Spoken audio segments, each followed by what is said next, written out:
മാവേലിക്കര വരാ. എന്താ ഈ നാട്ടിലേക്ക് എത്താൻ കാര്യം എന്താ? ഇവിടെ ഞങ്ങൾ സിവിൽ ഡിഫൻസിൻ്റെ ഭാഗമായിട്ട് 2019 മുതൽ സിവിൽ ഡിഫൻസിൻ്റെ ഭാഗമായിട്ട് പ്രവർത്തിക്കുന്നുണ്ട്.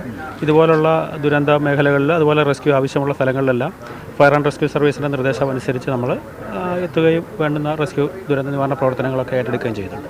എത്ര ദിവസം ഉണ്ടാവും ഇവിടെ? നമ്മൾ ഇനി ഒരു 5 ദിവസം ഇവിടെ ഉണ്ടാവും. നിങ്ങളെല്ലാം മാവേലിക്കരയാ ആ പ്രദേശമാണ്? അതെ. എന്താ നമ്മൾ ഈ നാട്ടിലെത്തിയപ്പോൾ കണ്ട ഒരു അവസ്ഥ എന്ന് വെച്ചാൽ വളരെ ദയനീയമായിട്ടൊരു അവസ്ഥയാണ്. നമുക്ക് എന്തായാലും നമ്മളെ കൊണ്ട് ചെയ്യാൻ പറ്റുന്ന കാര്യങ്ങളെല്ലാം കൃത്യമായിട്ട് തന്നെ നമുക്ക് ചെയ്ത് ശരിയാക്കി എടുക്കേണ്ടതുണ്ട്. സ്ത്രീകളടക്കമുള്ള ആൾക്കാരുണ്ട്. എവിടെ വരുന്നത്? ഞങ്ങൾ അടൂർ സ്റ്റേഷൻ, പത്തനംതിട്ട ഡിവിഷൻ. എന്താ നമ്മൾ എത്ര ദിവസം ഉണ്ടാവും ഇവിടെ? ഞങ്ങൾ ഇവിടെ 3 ദിവസത്തെ ഡ്യൂട്ടി, ഇന്ന് തൊട്ട് 3 ദിവസത്തെ സിവിൽ ഡിഫൻസിന്റെ ഭാഗമായിട്ടാണ്. നേരത്തെ ഇങ്ങനെ എന്തെങ്കിലും സ്ഥലങ്ങളിൽ പോയി പരിശീലനം ഉണ്ടോ?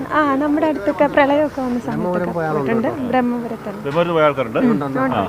ആരുണ്ട്?